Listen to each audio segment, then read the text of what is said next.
Welcome to Shorts by Puneet. Moon transit will happen in the sign of Sagittarius on 3rd of April. On 3rd and 4th, Moon will be in the Sagittarius zodiac sign. Moon will be under the influence of Pap Kartari because 12th from Moon is Ketu in Scorpio, whereas 2nd from Moon is Jupiter and Saturn. Now, definitely Moon is out of the clutches of Ketu, so definitely it is a big relief. But because the dispositor of Moon is 2nd from Moon, and you know, 2nd house from Moon is very important because Moon finds its security 2nd from itself. But 2nd from Moon, you have Jupiter and Saturn. That means Moon will have to accept and surrender to the divine for these 2 days.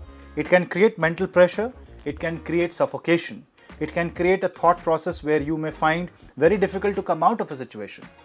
If you are facing any kind of this kind of mental issue, or if you're facing an adverse scenario where you think somebody is working against you, someone is your enemy, then you need to pray to Lord Hanuman.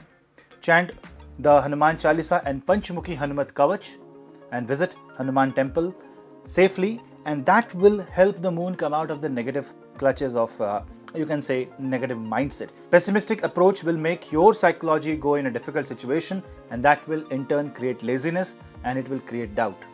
While Moon is in the sign of Sagittarius, you need to perform spiritual activity and try to connect with the divine. And when Saturn and Jupiter is 2nd from the Moon, this means you need to plan a month, plan your year in this time frame. When Moon is finding Saturn, which is the discipline, which is the structure, and Jupiter, which is listening to the Shani, because Jupiter is in Dhanish Nakshatra, you can work out for finances. These 2 days focus on financial planning, and the budget planning of the home can be done, and that will be very helpful in the future.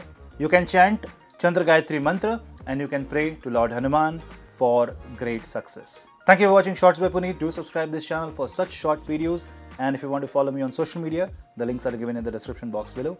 This is your host Puneet. Namaste.